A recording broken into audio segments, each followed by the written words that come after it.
Welcome to Coffee Chat today. My name's Dave Bennet. I'm pinch hitting for Lyle Watson, and my guest today is Gordon Goldsborough. Welcome, Gordon, to the program. Thank you for having me. Lyle had this set up to interview Gordon a month or two ago. He was on his way to do a presentation in Manitoba and was going to stop here for the interview, but the floods in Manitoba postponed that. So that's on again tonight, and Gordon's been kind enough to stop here and give us an interview. You'll find out how interesting this gentleman is over the next 30 minutes. So Gordon, tell me, what is your presentation? Who are you talking to tonight in Manitoba? I'm going to be speaking to the folks from the Manitoba Museum. They're having their annual general meeting, and I'll talk a little bit about some of the things I've been doing for the last couple of years. Okay, that's great. And we are going to video that presentation tonight, so viewers will be able to see that after this program perhaps as well then. Okay, now you're passionate about history, was what I found out in the first couple of minutes I've talked to you. Where did this start and how did you get this passion? It's kind of hard to say for sure where it arose. I think I've probably been interested in it most of my life. Both my parents were interested in history. My dad especially, and I think as I got older, as many people tend to find, you get more and more interested in history the little older you get. Don't you? I found I hated history in school, but I'm kind of interested in it now, so you're right. Exactly, and so there's all kinds of little clues here and there through my early life that may have, led someone to believe that I'd get more interested in it as I got older. But I think really what got it all started in a major way was when I moved back to Winnipeg. I was born in Winnipeg. I ended up going to Alberta for a while. I lived in Brandon for a number of years, and then I had an opportunity to move back to Winnipeg. And just about the time that our family was starting to develop. We had had one child, our second was on the way. And I remember this very distinctly. My wife keeps reminding me of it, in fact. That one day my mother came in and said, you guys with the kids can't go out and do things the way you would before. How about I'll look after the kids today and you go do something that, you might be interested in. So I thought, there's this museum in downtown Winnipeg that I've never visited called Dalnavert. And thought, well, why don't we go check that out? So we went and I just loved it. And I remember asking the curator, who owns this? And he says, the Manitoba Historical Society. Ah, yes. So I thought, well, I should be a member of that organization because I think this is a wonderful thing. So I joined it. And my wife often tells me that if one little thing had changed, her whole life would have been different, because she often describes herself as a history widow, because the Manitoba Historical Society has kind of taken over my life. I'm sure you would have ended up there by another route. Somehow or other it would have been brought around, since it's been such a focus in your life. It has. I have learned so much. I have met such wonderful people. I would never want to have had things work out differently. Yeah. So tell me a little bit about that historical society. What's its mandate? What's it do? How is it financed? Give us a 2-minute lesson on the Manitoba Historical Society. Okay. People don't necessarily realize that the Manitoba Historical Society was founded in 1879, and that makes it the second oldest in all of Canada. People always assume, since there are older parts of Canada, right, in the Maritimes, Ontario, Quebec, that they would have older historical societies. The only one that is older than the one in Manitoba is in Nova Scotia. It's older by 1 year. Now, test my history. 1870, is that? 1879, that's 9 years. Manitoba was a joined confederation. Exactly. 1870, am I right? 1870, so just 9 years later, we have a Manitoba Historical Society. And what I think that says is that Manitobans have always been interested in their history. Right.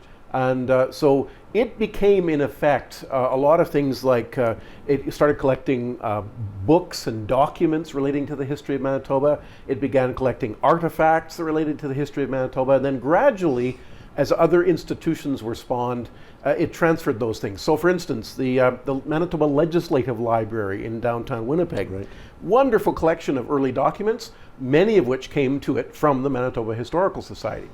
The Manitoba Museum, likewise, wonderful collections of a lot of old artifacts, many of which came to it from the Manitoba Historical Society. So we've been gradually cleaving off some of these other sort of functions. And so today, what we largely exist to do is to document the history of Manitoba and share it with people. We have been publishing since the early days, since the 1880s. We still publish a magazine today. It's called Prairie History. And essentially it covers all kinds of details about things in, not just Manitoba in fact, because it's called Prairie History, we broaden to consider things in Saskatchewan, Alberta, even some of the US states. So we publish, and that's one of the things we do. So that's just stop you there. Is that a monthly publication? No, no, it's a 3 times a year. Okay. Mainly because one of the things that always shocks people is that the entire production of that magazine is done by volunteers. Oh, wow. In other words, we don't have a huge paid staff. People often assume that this Manitoba Historical Society must be this huge monolithic organization with hundreds of employees. Well, the reality is we have exactly 1 paid employee. Wow, everything else. That's amazing. So people obviously like their history. Well, and are willing to help with the history. Yes. That's I think the most important part. We have volunteers, passionate volunteers who've been helping us for years. So say the journal is one facet. We have a website that's absolutely enormous. I have no thousands of pages. I checked you out on it. and you know, I even find that, you know, even though I was involved in creating a lot of the content for the website, I've forgotten what a lot of that's there, and it's quite, you know, detailed and diverse. You know, you ask any kind of question about Manitoba history, you often can find something on our website. We also have awards. People might be familiar with the Centennial Farm Program. Yes, yes. Recognizes farms that have been in operation for over 100 years. That's one of our award programs. The Centennial Business Program for businesses that have been operating for over 100 years. So, okay, now on the farm, I know it would have to be a family member that continued owning that farm or operating it, I guess, for the 100 years. That's right. Would it be family oriented on businesses, or do you have to contain the name for that 100 years? The only criterion for the business is that it has been operating continuously for 100 years.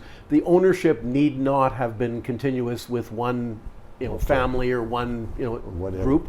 And even the name could have a slight change, I suppose. Oh, absolutely. You know, I mean, it was a auto sales business, for example, but it's always been that in that location. That's right. As long as there's a continuous record, that there's no periods of interruption. You know, so for example, here in Manitoba, we have the Hudson's Bay Company. Okay. You know, one of the oldest companies in the world, and you know, it obviously has had different, you know, executives through the years, but it is recognized with one of our Centennial Business Awards. We also have a Centennial Organization Award, which is for things that aren't businesses and aren't farms. So, for instance, schools, churches. You name it, anything that has been, you know, some kind of entity, some kind of organized group that is 100 years or older is eligible for one of these awards. And again, the criterion is that it must have been operating continuously for 100 years or So more. this wouldn't be for a monument or something that stood for 100 years. Obviously, that's not what the intent is. You want some actual functionality or some operation or some people doing some things. That's right. It's a group of people that have been operating, you know, doing things for the province. Yes. Now, interesting, you mentioned about the monuments, though, because another facet of what we are doing is to map, to create an inventory of the stuff, the historical artifacts that exist out there. And among them are monuments. So, for instance, if you were interested in knowing about how many monuments are there in Manitoba, well, I don't know if I can tell you exactly, but I can estimate that it numbers in the thousands because we've been going out and mapping them. In fact, just before I arrived here... Tell me this little story today. We want to talk about this. Go ahead. I left home in Winnipeg at 9:30 this morning and fully expecting to be in Neepawa by 1 o'clock. Well, it became pretty clear to me that I was not going to be here in time because of all the little deviations I made along the way. And most recently, I was looking for a monument for something called Florence School. It was a one-room schoolhouse. And about 12 years ago, Alan Drysdale, of course, local, we all know Alan Drysdale in Neepawa, that's for sure. He was the one that first told me there is a monument for this Florence School, and he told me where the whereabouts of it, but I think I must have mistranscribed the coordinates he gave me because I went to those coordinates this afternoon, nothing there. So where were you on those wrong coordinates, if I could ask you? I was southwest of Plumas, southwest, northeast of Neepawa. It was on a country road. I forget the exact one. I have the actual latitude, longitude, but say I drove up and down, back and forth. I tried different variations, and I could find no evidence of the monument. So that does suggest to me that I've mistranscribed those coordinates from Alan. So I'm hoping that maybe somebody who's listening to this interview may go, well, of course I know where Florence School Monument is, and they can get a hold of me and we'll correct it. Because say, we have a database, it works on a smartphone or on a tablet or on a laptop. And you can say, I want to see all the monuments for one-room schools in Manitoba. And boom, there they all are on the map. And just you fill your cart with gas if you can afford it these days, and away you go, right? or you live vicariously through me and you just visit them on your computer. You don't actually go to see them. Okay, so there'd be video or at least pictures. There's pictures, yeah, of where they are and everything. That's right. So another category of monuments that we've been looking at are war memorials. I wanted to mention that today, so thank you for bringing that up. Well, of course, many communities around Manitoba commemorate their war dead through these monuments. And they started to erect them shortly after the First World War. And so we start seeing in like 1919, 1920, 1921, especially 1921, a lot of towns were putting up these monuments. And you go through the town today, and to be honest, a lot of them just tend to get forgotten. You know, it's sitting over there in the bushes, and okay, we know it's there. Right. We know there's names written on the side of it. But, you know, to me personally, I don't relate to it all that much because it's just a bunch of names. So a number of years ago, with the help of a high school teacher in Morden, a fellow named Daryl Taves, we have been researching the names on those monuments. So if you go to our website and you find some information about one of the monuments, like if you search on the map and it shows you the various war monuments, you can actually drill down. You can actually have it show you the monument, a page for the particular monument. It lists all their names. Now, in a lot of cases, it just gives their first initial and their last name. Yeah, they did it. We have their full name. We have their date of birth, their date of death, the unit that they served in, the rank they held at the time of their death, and the occupation in many cases that they had before they enlisted. So your volunteers did all that? Yes. Yep.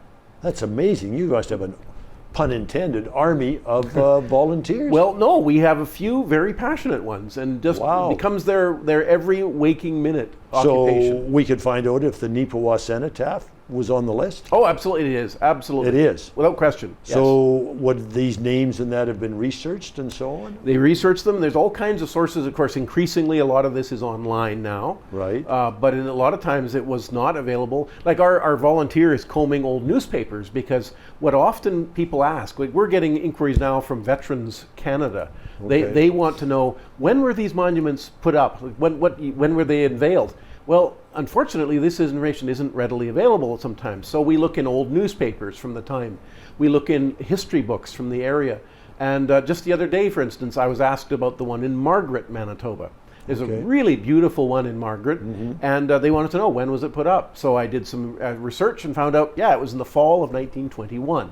Okay, well, let me just speak for a minute then. The Neepawa one, about 2 years ago, our Neepawa banner does a 30-year ago column, 40-year ago, 100-year ago column. It's got up to the 100-year ago now.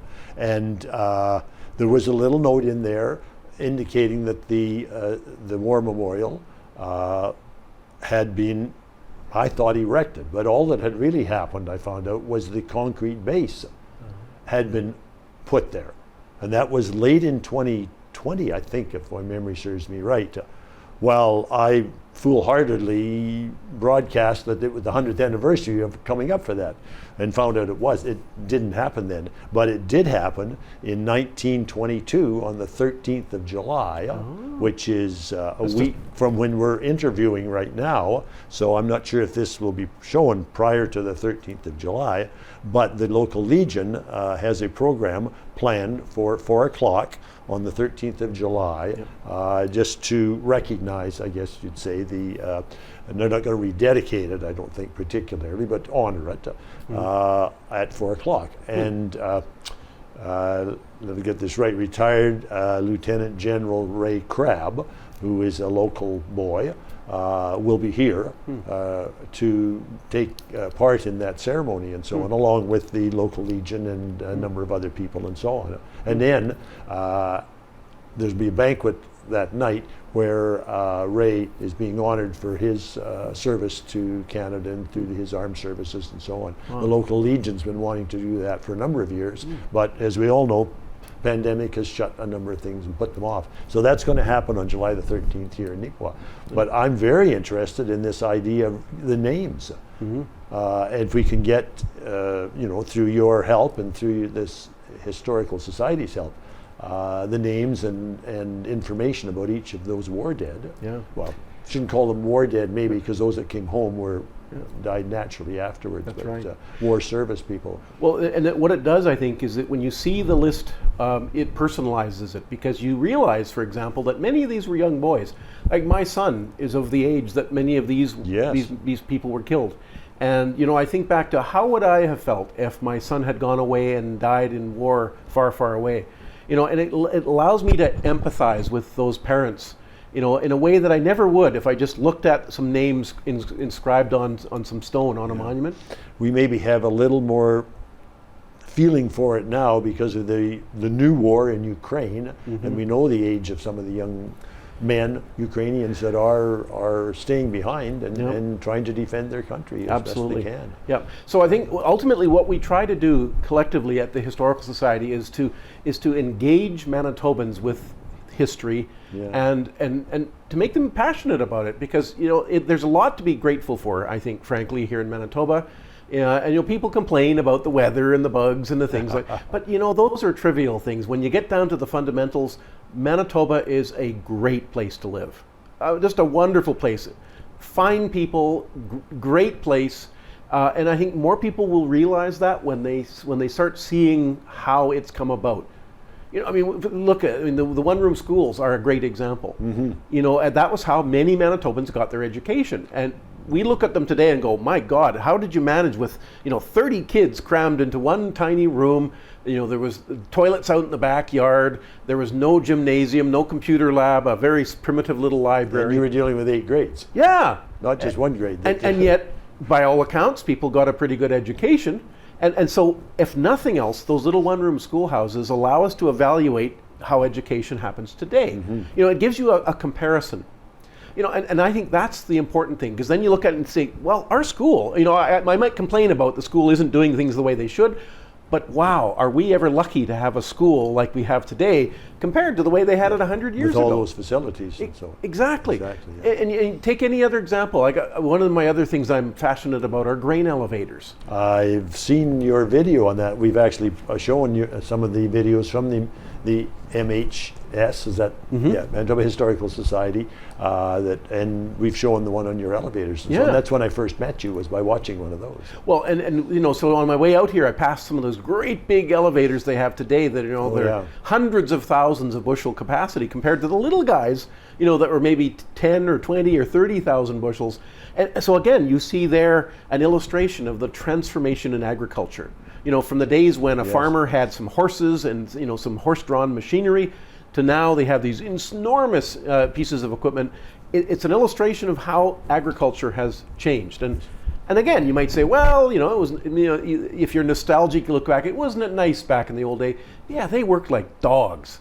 And they really had to. But they enjoyed themselves as much or maybe more than we do now too. I suppose. Enjoyment is how you feel, not what you have or what you. But in terms of the effort, they just really sometimes work themselves into an early grave because of the effort. Yeah. And by comparison, you sit in your nice air-conditioned cab with your just finger on the power steering, and by comparison, it's a lot easier. So again, it's a reminder of how good we have it. So that's why I think history is so important. You mentioned that elevator, and I recall on the video that I saw, the one in Brookdale, which is, I don't know if it's gone now or was in really bad shape, was a special kind. It was more like a box, like a rectangular thing or whatever. There was a name for that. It's a flat warehouse. Okay. Yeah, and the idea being is that elevators, the things that people think of, are vertical. Elevate. They elevate the grain, sure. But in the early days, before there were grain elevators, there were these flat warehouses. Okay. The idea being is that a wagon of grain, a farmer with their load of wagon would come into town and would come up a ramp on the side of one of these buildings, and somebody would come out of the building and pick up sacks of grain that were in the back of the wagon. Or if the grain was loose, they'd have a scoop and they'd grab a scoop and carry it inside. And then eventually, when they had enough grain stored inside this building, they would bring a boxcar up alongside it and then reverse the process, carrying highly labor intensive compared to the grain elevator. So when the elevators were starting to be introduced, they revolutionized the whole process. The flat warehouses disappeared almost overnight. In use, they didn't necessarily disappear because the one in Brookdale was there for a long time. It was, only because it was turned into a warehouse for a hardware store. Oh, I see. And as a result, it survived. The vast majority of them, well, in fact, the one at Brookdale is believed to be the last remaining flat warehouse on the prairies from 1902. And so we were worried that it was potentially at risk. You know, there was nobody using it. It was open to the elements. And so I work a little bit with the Manitoba Agricultural Museum at Austin. Yes. And I suggested, well, you know, this is part of the story of agriculture, is this early grain handling. So I suggested, why don't we raise funds to move that warehouse to the grounds of the museum and restore it back to the way it would have looked when it was in its heyday. So that's what we've done. We raised enough money that last fall we moved the building to the museum, and right now, in fact, we're just raising the funds to purchase new metal panels. Of course, the exterior of the building was all covered in metal. Yes, I recall that, yes. But unfortunately, the metal has deteriorated. It's, you know, it's old. It's over 100 years old. So we're buying new metal that perfectly matches the original, and then we will remove all the old metal and reclad it with this new. So we're in the process right now. There's a company that's stamping these panels for us right now. Oh, okay. And if all goes well, later this year, we'll be recladding the exterior of it. So it'll be hopefully around for another 100 years. So that's under the direction or the reformation of the Ag Society at Austin. Of the Manitoba Agricultural Museum at Austin. Yeah. Which their days are probably coming up soon too, I think, are they? That's right. The end of this month, the end of July, is the Manitoba Threshermen's Reunion and Stampede. First year in 3 that we've had it, so woohoo! We're going to get back. That's great. Okay, now we've got maybe 7-8 minutes left here, so I want you to tell me about this radio show. You're not just a guy that goes out and gets other people to get involved in things and take your passion. You're involved in a radio show. Yeah, you know, every week. I can't say no, unfortunately. A number of years ago, I was asked to come on a program on CBC. And it was going to be a one-off. They were just going to do a one-time thing. We were going to talk about some of my travels around the province looking for interesting history. And we had a very nice conversation, at the end of which they said, well, this went really well. Would you like to do it again sometime? I go, well, sure, when? He says, well, how about next week? And it's turned into a weekly thing. So I've been doing it now for 7 years. Wow. It's hard to believe. 7 years. So you're on 350 episodes? Yeah, 352, I think, by now. Every week. So how do you, and there's that much to talk about, different, and you don't repeat these? I've barely scratched the surface. There's so much. I mean, I'm a little off the wall, and I often have, quirky little things that I can talk about. So for instance, this coming episode I'm going to do is about Doors Open in Brandon. Is an opportunity next weekend that people have to visit buildings that maybe they've never been inside. Doors Open, I get it. Yeah, and so we're going to talk a little bit about the kinds of things you can see at Doors Open, and so that the following week, which is the actual weekend of Doors Open, I'm hoping people will go, hey, let's go visit these places in Brandon. Right. So you're working with the Historical Society in Brandon to do this? Working with the City of Brandon. City of Brandon. They're organizing it, yeah, so we're going to work with them. That's my episode next week, and then I'm going to do a couple episodes about my recent adventures in northern Manitoba. Last week and the week before, I went on a bit of an adventure, and so I'm going to tell the listeners about the sort of things that I saw and the kind of potential disasters that could have happened if things had turned out a little differently. Okay, so let's give the radio program a plug. When is it? And it's the CBC Radio 1 weekend morning show. And it's of course, which is on Saturday and on Sunday. My column is on Sunday morning generally at 7:45. Now, I realize that's a pretty ungodly hour for some people who aren't maybe early risers. So just to know, we actually record it, and an audio recording of all of the episodes. In fact, all 352 are on the website of the Manitoba Historical Society. So if you for some reason miss an episode, you can catch up, or if you just found out about the episode, you can go back and listen to basically 7 years of weekly I radio would call. encourage people to do that. So you Google the Manitoba Historical Society, and you'll find your way in there. That's right. It'll be hard to find. The tagline for the series is Abandoned Manitoba. And so if you just Google that phrase, chances are good you'll find it. Abandoned Manitoba, which is really what you're all talking about. Well, your program was Abandoned Elevators, if I recall. Abandoned elevators, abandoned schools. I'm just Mr. Abandonment. Well, we're sure glad that you weren't abandoned when you were a child, because we've lost all this that you would have done over the years. Okay, now maybe one other thing that I made a note of here. You were the pageant editor and production coordinator of the Prairie History and webmaster. Tell me what that means. Well, our journal, Prairie History, which we've been publishing basically since the pandemic started. We used to publish a journal called Manitoba History, and then we realized that there were people across the prairies who weren't being served. For instance, there isn't an equivalent magazine in Saskatchewan. We thought, well, why don't we extend a hand of friendship to our like-minded folks in Saskatchewan? So we rebranded our journal to Prairie History, so it casts a much wider net. So 3 times a year it comes out. In fact, we're working on the latest issue. Probably will be out in about a month from now. And my role is to help coordinate a section called The Pageant.